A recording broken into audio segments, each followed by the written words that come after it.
Students, in this video lesson on triangles, we will learn what are congruent figures, how different are congruent figures from similar figures. Also, very important, we will look at the various tests of congruency, that is, the criteria for deciding whether a triangle is congruent to another triangle. So let us look at what are congruent figures. In geometry, two figures or objects are congruent if they have the same shape and size. Figures are congruent if one of them is made to superpose on the other. That is, if I take this triangle and I drag it and keep it on this triangle, will these two triangles coincide exactly with each other? Yes. Then in such case, these two triangles are called as congruent triangles. Now this is only by mere observation. Similarly, these are the two hexagons. I take this hexagon and I keep it on this.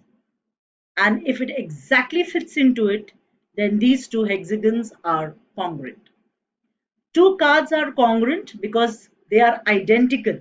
In this case, both of them are Queen of Spades. So they are identical in size as well as shape. So these two are congruent. Now look at this eye strain. Look at the divisions out here, and the depth, the length and the breadth, they are all the same. So these divisions out here, they are all identical, they are all congruent. Let us look into some more congruent figures and also learn what are similar figures.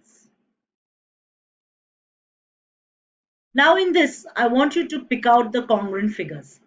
Here, only by mere observation, we are deciding whether the figures are congruent or not.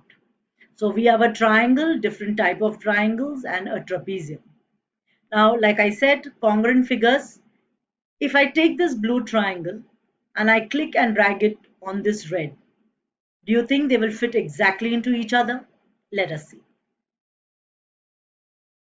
So what is happening out here? I've taken the blue triangle and I invert the red triangle and they exactly fit into each other. So these two triangles are congruent. Similarly, this triangle in brown and this triangle in black are also congruent triangles. This trapezium is definitely not congruent to this trapezium because this is smaller in size.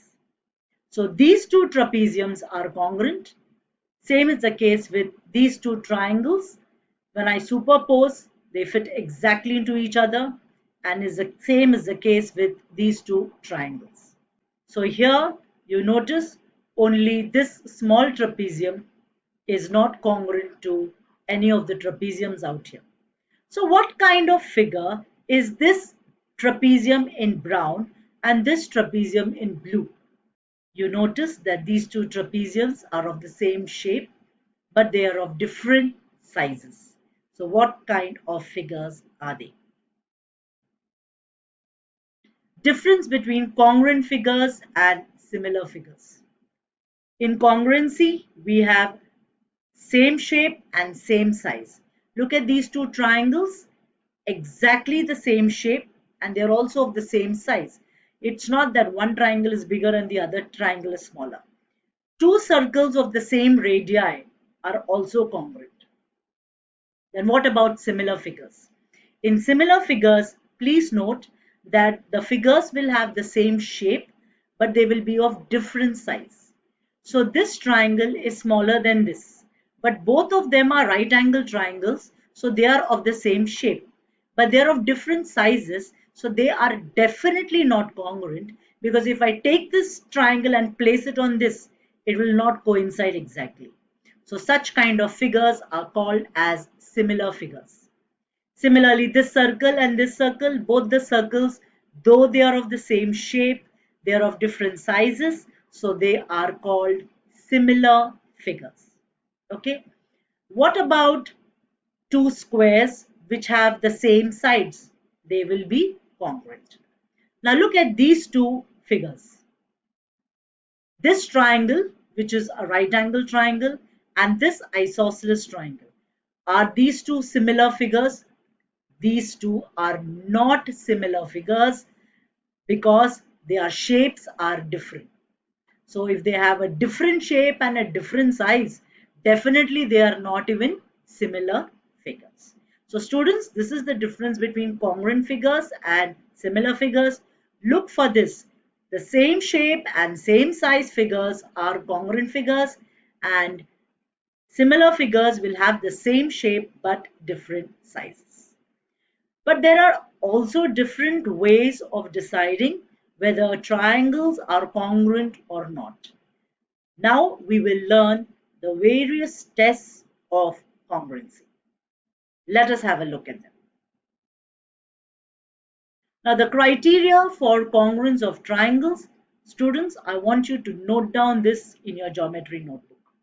One is the side congruence rule.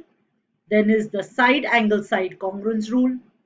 We have then the angle side angle congruence rule, angle side congruence rule, and RHS, which stands for right hypotenuse side congruence rule. These are the standard 5 criteria.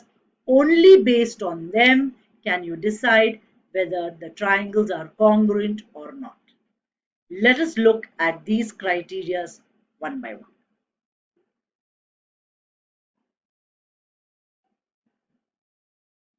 The first criteria, the SSS congruence rule. Like I said, it is called the side congruence rule. Now, what does this rule state?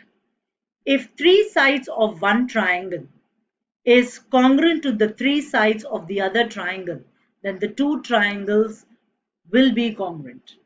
Now, if there is a diagram given to you like this, how do you decide whether the triangles are congruent? Look for this. Look for the indications that have been given. AB and PQ both are congruent to each other. I have indicated this by a line out here.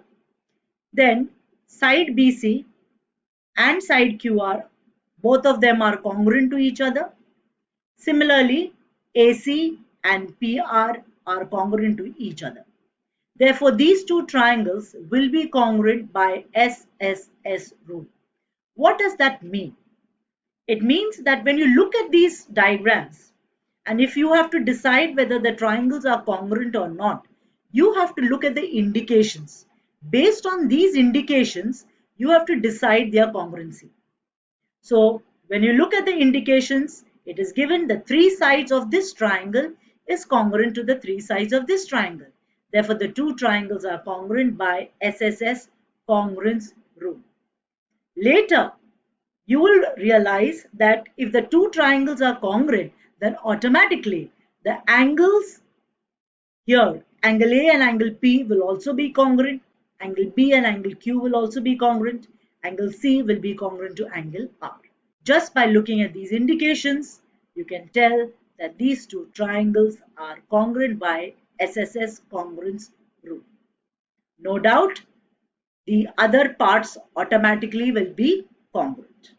So, AB congruent to PQ, BC congruent to QR, AC congruent to PR. Therefore, the two triangles are congruent by SSS congruence criteria. Let us look at another congruence rule. This is the SAS congruence rule. I want you to draw the diagram, write down the rule and also the statement. Now, what does the SAS congruence rule state? Two triangles, they will be congruent when one side of this triangle is congruent to the other side. Then the included angle, that is this angle, is congruent to angle Q, and BC, that is the one of the side BC, is congruent to the other side QR. So an included angle and the two sides of one triangle will be congruent to the included angle of another triangle and the two sides. So when you look at this diagram, you know that this is one S, this is A, and this is S. That means it is side, angle, side. Therefore, the two triangles are congruent by SAS congruence rule. So all you have to do is look at the indications which are given in the diagram. And based on those indications, you have to decide the test of congruency. Okay? Draw the following figures and state the test of congruency. Students, I want you to draw these diagrams. You don't have to label them. Just next to it, you have to mention the test of congruency. The test of congruency is already written out here. Why is it that these two triangles are congruent by SSS congruence rule? Now, when you look at this complete figure, it is a quadrilateral, no doubt. This side is given congruent to this. I told you, look at the indications. It's the same indication given here. This side with two lines is congruent to this side with two lines. Then, where is the third indication gone? It is hidden, it is not shown out here. If you look at this side, isn't this side common to the green triangle as well as the yellow triangle? Yes. Therefore, this is the third side. So when I split it, this is how the diagram looks. So you have S, S, S. So it is SSS congruence rule. Now look at this diagram in blue. It is a right angle triangle. When a right angle triangle is given, students, you have to be very careful because there could be various tests of congruency. Look for this side. This side is congruent to this side. So one S you consider. So you consider one S. This angle is congruent to this angle. See, I'm just splitting it off.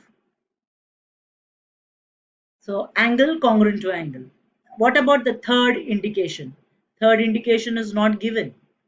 But if you notice, this is a common side because they were joined together. So this side is common to this side. So it is S, A, S congruence rule. So students, SAS congruence rule. Now same is the case with this. You have one side congruent to this side.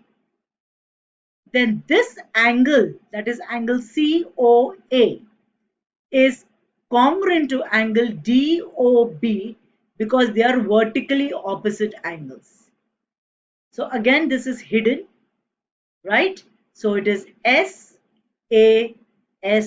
congruence rule.